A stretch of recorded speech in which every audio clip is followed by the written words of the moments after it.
সদস্য ভৰ্তিক লৈ আজি সমীক্ষা বৈঠক কৰা হ'ল। অনলাইনৰ জৰিয়তে 53 লাখ সদস্য ভৰ্তি এতিয়ালৈকে হৈছে। বান্ধিত ৰাষ্ট্ৰীয় লক্ষ্যৰে 85% সম্পন্ন হৈছে অসমত। 71টা সমষ্টিত 40,000 আমি অতিক্ৰম কৰিছোঁ। জিলা হিচাপত আটাইতকৈ শীৰ্ষত আছে ডিব্ৰুগড়। বাকী জিলাসমূহে ভাল কৰিছে। অহা দিনকেইটাত 90টা সমষ্টিত 40,000 বাকী ৰৈ যোৱাৰ লক্ষ্য পাৰ কৰিম। উজনি অসমৰ 2টা সমষ্টি বাদ দি বাকী কেইটাত 40,000 পাৰ হৈছে। কোকৰাঝাৰ ধুবুৰী লোকসভা, কৰিমগঞ্জ লোকসভা আৰু ডিফুৰ আমৃত সদস্য ভৰ্তি অলপ কম হৈ আছে। মেনুৱেলি আমি এতিয়ালৈকে ধৰা নাই, অকল অনলাইন সদস্যৰ ওপৰত গুৰুত্ব দিয়া হৈছে।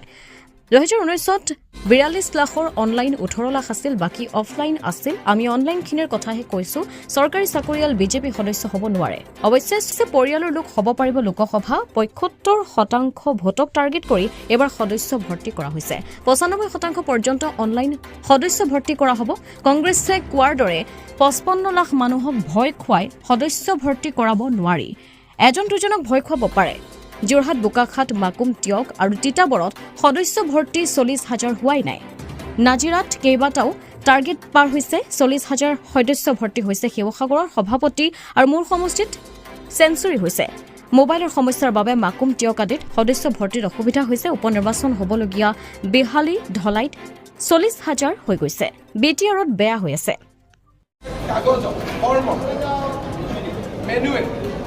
এইবাৰ আমি মেনুৱেলটো ধৰা নাই।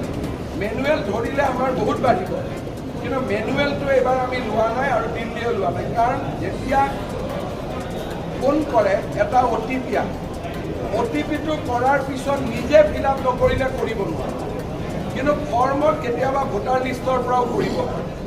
সেইকাৰণে এইবাৰ আমি অকল অনলাইন মেম্বাৰশ্বিপটো প্ৰথম কৰিব পাৰিছোঁ। যোৱাবাৰ আমাৰ অনলাইন মেম্বাৰ আছিল 18 লাখ, অফলাইন মেম্বাৰ আছিলে বাকীখিনি।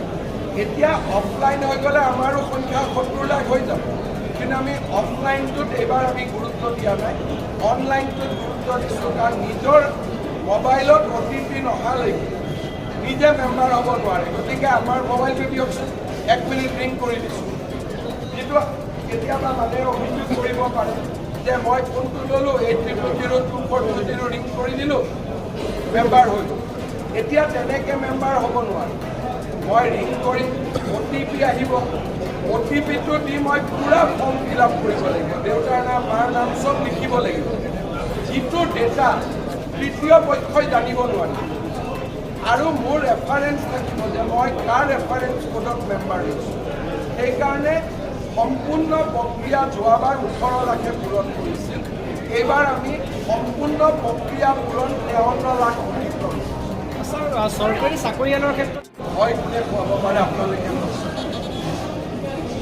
এজন দুজন মানুহক ভয় খুৱাব পাৰে। 55 লাখ মানুহক ভয় খুৱাবৰ কাৰণে ইটো ভাৰতত জন্ম ল'ব নোৱাৰিব, পৃথিৱীতো জন্ম ল'ব নোৱাৰিব, কিবা ছেকেণ্ড উপগ্ৰহত জন্ম ল'ব লাগিব। এজন দুজন মানুহক ভয় খুৱাব পাৰে, 55 লাখক কেনেকৈ ভয় খুৱাব? কংগ্ৰেছৰ আৰম্ভ কৰিম বুলি কৈছে সদস্য ভৰ্তি অভিযান।